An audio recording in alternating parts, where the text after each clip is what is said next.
Welcome back, you're watching Overdrive and you've tuned into our Auto Selector segment where Bert, the editor of Overdrive, answers all your motoring queries. Thank you for joining us, Bert. Our first question comes in from Animesh Kalbere. He's been losing grip on his RTR 160 and he wants to change the stock TVS tyres. Could you please suggest suitable motorcycle tyres for his RTR 160? Hi Animesh, I understand you're looking for a tyre which will offer you good grip and performance and dynamic abilities for your RTR 160. Now MRF Zappers are some of the best tyres you can buy in the market. What we're suggesting is you look for a specification called the FV. Now these are fairly hard or rather rare tyres to come by, but look hard for those tyres, and if you find them, they're probably the best tyres for your RTR 160. So there you have it, go for that tyre. It'll give you the confidence and the dynamic abilities for your motorcycle. Our next question comes in from Shardul Tarkunde. He wants to buy an entry-level hatchback for his family of 5. He lists his priorities as convenience, maintenance cost and mileage. He's confused between the Maruti Alto 800, the WagonR and the Hyundai Eon. But could you clear his confusion? Shardul, what I'm not clear about is what do you mean exactly by long distances, because that could mean anywhere from between 150 kilometers to probably a 1,000-kilometer long journey as well.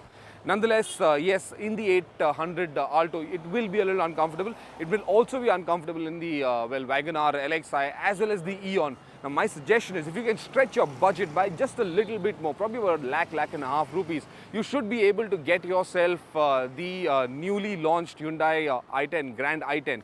Now, that's a fairly spacious car. It's got good drivability. It's got good ride quality as well. And it's comfortable for 4 people inside that car. I'm not sure of how many people you're taking as well on that long drive. But that's the kind of car you would want to take on a long distance road trip.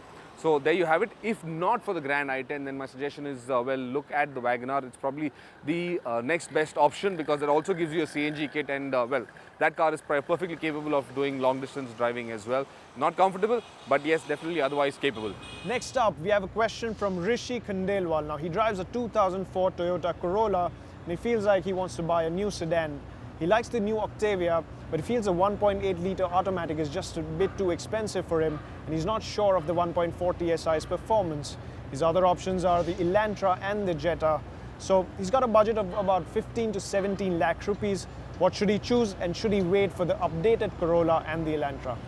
Rishi, well, the Elantra is definitely one of the best choices you have in the segment right now, though I should say the Octavia is a good car as well. Offers you great drivability and, well, fantastic ride quality. Also, it's a little more fresher than the Elantra. That's not to say that the Elantra, well, it's still a very stylish package. It also offers you the most features, for that matter, in that segment.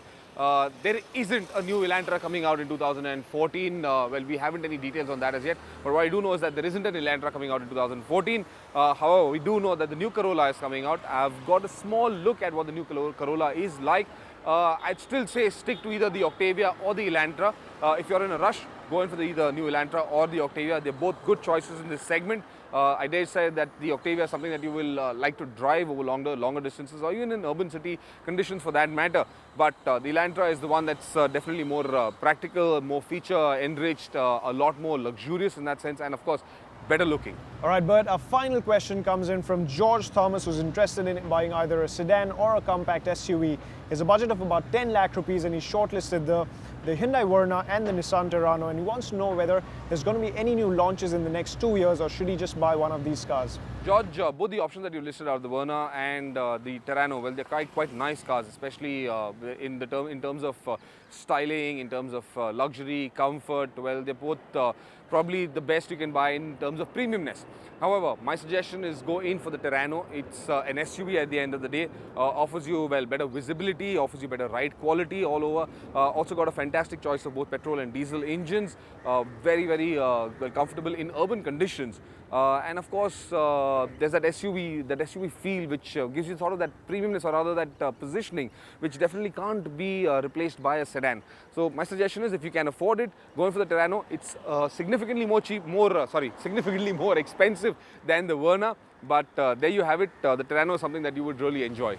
Well, that's all we have time for on Auto Selector this week. Do send us your queries on helpdesk@overdrive.co.in, or you could also send us your questions on Facebook and Twitter, and we'll get Bert to answer them for you.